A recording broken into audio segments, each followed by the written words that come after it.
น้า295ตั้งแต่ยถาจาเอตานิเอวังยทิปนาหังอัฏฐาหังหันทาหังโหติเมติเป็นต้นไปเหมือนอย่างว่า22บทที่ประกอบด้วยบทว่ายันนูนาหังนี้พระองค์ตรัสแล้วฉันใด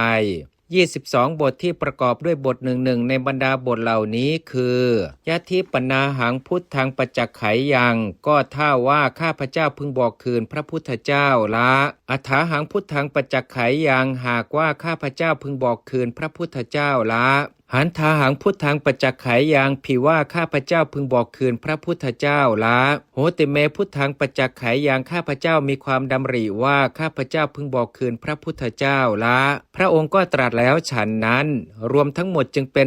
120บทด้วยประการฉนี้ต่อจากบทว่าโหติเมเป็นต้นนั้นไปมี17บทมีอาทิว่ามาตรังสรามิข้าพเจ้าระลึกถึงมารดาซึ่งเป็นไปโดยนายแสดงวัตถุที่ตนควรระลึกถึงบรรดาบทเหล่านั้นบทว่าเขตต่างได้แก่ไร่ข้าวสาลีเป็นต้นบทว่าวัตถุได้แก่สถานที่เกิดขึ้นแห่งหญ้าใบไม้ผักและผลไม้น้อยใหญ่บทว่าสิปังได้แก่ศิลปะของช่างหม้อและช่างหูกเป็นต้นต่อจาก17บทนั้นไปมี9บทมีอาทิว่ามาตาเมอัตถิสามยาโปเสตพามารดาของข้าพเจ้ามีอยู่มารดานั้นข้าพเจ้าต้องเลี้ยงดูซึ่งเป็นไปด้วยอำนาจแสดงความเป็นผู้มีกังวลและมีความเกี่ยวข้อง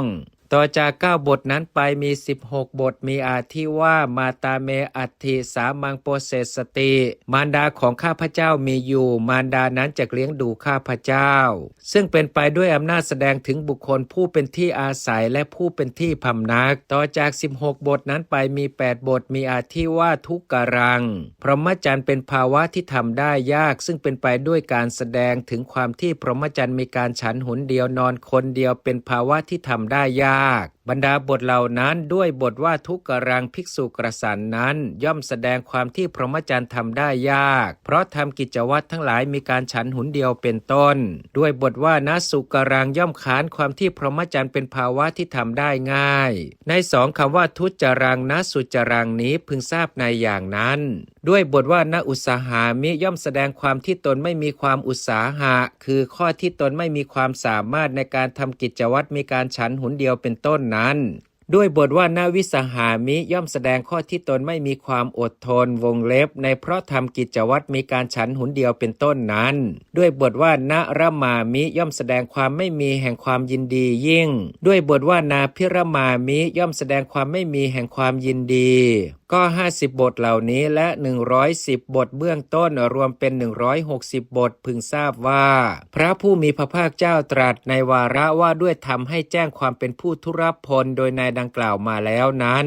คำว่ากถันจะภิกขเวเป็นต้นทั้งหมดแม้ในวาระว่าด้วยการบอกลาสิกขาโดยเนื้อความชัดเจนแล้วทีเดียวแต่ควรทราบวินิจฉัยโดยบทดังนี้14บทที่เป็นไปกับด้วยความสัมพันธ์คำบอกลาสิกขาเหล่านี้คือพุทธังปัจจักขามิข้าพเจ้าบอกคืนพระพุทธเจ้า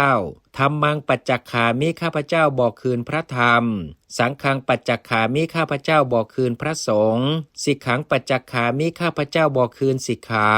วินัยยังปัจจักขามิข้าพเจ้าบอกคืนวินัยปาติโมกขังปัจจักขามิข้าพเจ้าบอกคืนปาติโมกข์อุเทสังปัจจักขามิข้าพเจ้าบอกคืนอุเทศอุปัชฌายังปัจจักขามิข้าพเจ้าบอกคืนพระอุปัชฌายะอาจาริยังปัจจักขามิข้าพเจ้าบอกคืนพระอาจารย์สัทธิวิหาริกังปัจจักขามิข้าพเจ้าบอกคืนพระสัทธิวิหาริกอันเตวาสิกังปัจจักขามิข้าพเจ้าบอกคืนพระอันเตวาสิกสมาโนปัชฌายกังปัจจักขามิข้าพเจ้าบอกคืนพระผู้ร่วมอุปัชฌายะสมานาจาริยกังปัจจักขามิข้าพเจ้าบอกคืนพระผู้ร่วมอาจารย์สัพพรหมจาริงปัจจักขามิข้าพเจ้าบอกคืนพระเพื่อนพรหมจรรย์พระผู้มีพระภาคเจ้าตรัสแล้วแม้ในวาระว่าด้วยการบอกลาสิกขานี้